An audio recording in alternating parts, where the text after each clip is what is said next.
क्या आपको लगता है कि ठीक है, सर ने कह दिया कि डरा डरा कर नहीं, परमानेंट सोल्यूशन कहीं ना कहीं होगा, और यहाँ पर हमारे दोनों जनरल्स बाकी यही कह रहे हैं कि भाई कहीं ना कहीं पाकिस्तान जो है हिमाकत करेगा। और आपको लगता है कि मुनीर अपने सर्वाइवल के लिए, क्योंकि फील्ड मार्शल तो बन गया, अब उसे अपने सर्वाइवल के लिए, अपनी पोस्ट को जस्टिफाई करने के लिए, प्रमोशन को जस्टिफाई करने के लिए वो जानबूझकर जल्द ही कोई बड़ी हिमाकत करेगा?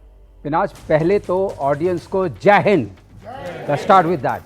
एंड सेकेंडली, आपने कहा आप बहुत देर से वेट कर रहे हैं। बात करने में एयरफोर्स वाले हमेशा लास्ट में आते हैं, we are the youngest service, हम नंबर में ही आखिरी में आते हैं, लेकिन काम करने में हमें सबसे पहले भेजा जाता है। आपको एक बात बता दें, जहां तक सवाल है कि डर बैठा है कि नहीं, डर बैठ गया है। ऑडियंस को बताना चाहूं, डर बैठ गया है। बिन भय होत न प्रीत, शक्ति से ही शांति आ सकती है। और किस तरह की शक्ति?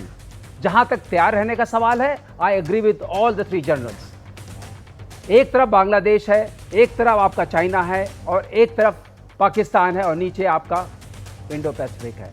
आपको तो तैयार रहना ही पड़ेगा। हर तरफ से आप पे चोट लग सकती है, मोर सो अगर आप राइजिंग इकोनॉमी हैं। भारत पर कब हमला हुआ था? पहला, सबसे पुराना, जब ये सोने की चिड़िया बन गया था। अब फिर आप सोने की चिड़िया बनने की तरफ जा रहे हैं, तो जरूर हमले के लिए तैयार रहिए। और हमले के लिए तैयार रहना, ये आपकी आवश्यकता नहीं, जरूरत नहीं, वो हर तरह के हमले के लिए। जैसे सामाजिक आपका जो तंत्र है, जो आपका अस्तित्व है, उसको समाप्त करने की लोग पहले कोशिश करेंगे।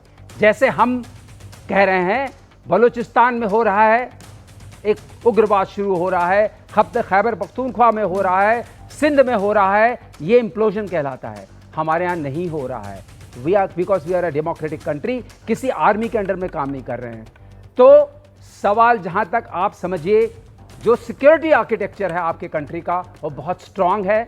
सोशली, नेशनली, इकोनॉमिकली, एजुकेशनली, ये सारे उसके तत्व हैं। सब उसको मिलजुल के नेशनल पावर बनाते हैं। आर्मी तो एक छोटा सा आउटपुट है उसका, कि आप हमें देखते हैं, because we are the arrow head, ये जाके उसको अटैक करती है। जहां तक सवाल है, अगर आपको संपन्न और समृद्ध और शक्तिशाली देश बनना है, तो अस्त्र शस्त्र आपके अपने होने चाहिए।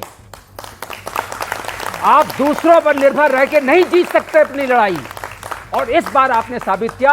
आकाश तीर आपका था, ISCCS आपका था, स्पेस असेट्स आपके थे, IW असेट्स आपके थे, इलेक्ट्रॉनिक वॉरफेयर इक्विपमेंट आपके थे, और आकाश आपका था, मिसाइल, ब्रह्मोस भी आपका था।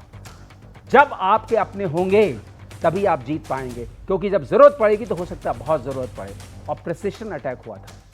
अटैक ऐसा हुआ था, एस्केलेशन लैडर जिसको हम बोलते हैं। हमने कहा हमें इनसे उनको दबाना था। हमने 9 टेररिस्ट सेंटर्स पर अटैक किया और उनको नेस्तनाबूद किया, उनको बता भी दिया, जो बहुत कंट्रोवर्सी में आया जब एक्सटर्नल अफेयर्स ने बोला अगर आप आगे नहीं बढ़ते, ठीक है, we have done the job. वो आगे बढ़े, फिर हमने किया। उनकी 20% एयरफोर्स डेसिमेट हो गई है।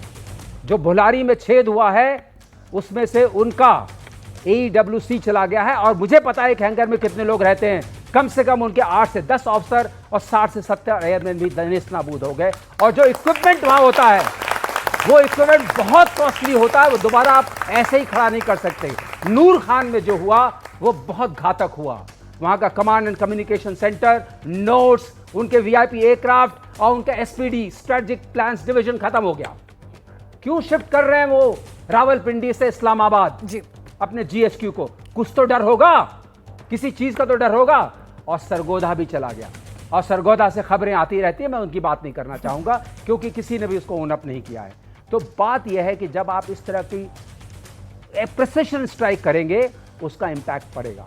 लेकिन ये मैं जरूर मानता हूं, 1000 कट्स की जो उनकी नीति रही है, 1000 कट्स जो शुरू हुआ है, घास खाएंगे लेकिन एटम बम बनाएंगे, अब कुछ बचा नहीं, मैं आपको बता रहा हूं, सब खत्म हो गया। एनीवे, मान के चलते हैं, करोगे कैसे? अब सवाल है, डिलीवरी प्लेटफॉर्म्स नहीं हैं। आपके HQ9 जो एयर डिफेंस सिस्टम होता है, उसके बिना आप अंधे हैं। तो होगा, आपको तैयार रहना है, लेकिन इमीडिएट फियर की कोई बात नहीं। व्हेन आई से immediate, I am meaning about a year और सो। लेकिन मुनीर ने अपने आप को हार में भी हार पहनाना, यह पाकिस्तान से आपको सीखना है। हार गए लेकिन फील्ड मार्शल बन गए, जिसको हम लोग फील्ड मार्शल कहते हैं, कोई कुछ बोलता है, कोई कुछ फ्रॉड मार्शल भी लोग बोलते हैं। तो ये सारी चीजें हैं। मुनीर साहब की आपको थोड़ी व्यक्तिगत जानकारी होनी चाहिए।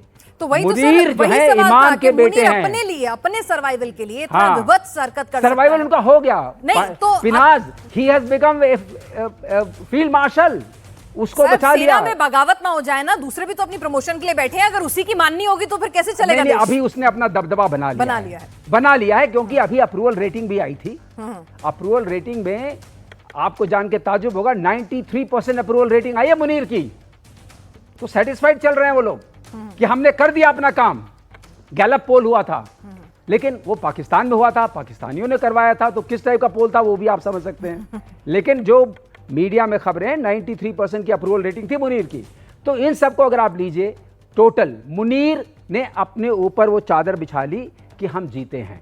ठीक है, एक जिसे कहते हैं ना, मान सम्मान को बचाने की कोशिश की, और अब सामान रह नहीं गया लड़ने का। जब सामान नहीं है तो सामान लाना पड़ेगा, सीखना पड़ेगा। जनरल से बताया कि ऐसा तो नहीं कि आपने सामान लिया और फटाक से लेके चल पड़े, रणबौकरे बन गए। कुछ नहीं होने वाला है। This is not going to happen because there is a incapacity in the system, there war fighting system. लेकिन इसको बिल्ड करेंगे, जो आपने कहा जरूर करेंगे, और हमें सतर्क रहना है, हमें अपनी तैयारी करती रहना है, हमें उनकी तरफ नहीं देखना है, हमें तीनों के लिए खुद तैयार हमें रहना है। मुस्तैद रहना है, क्योंकि पाकिस्तान पर भरोसा नहीं कर सकते हैं।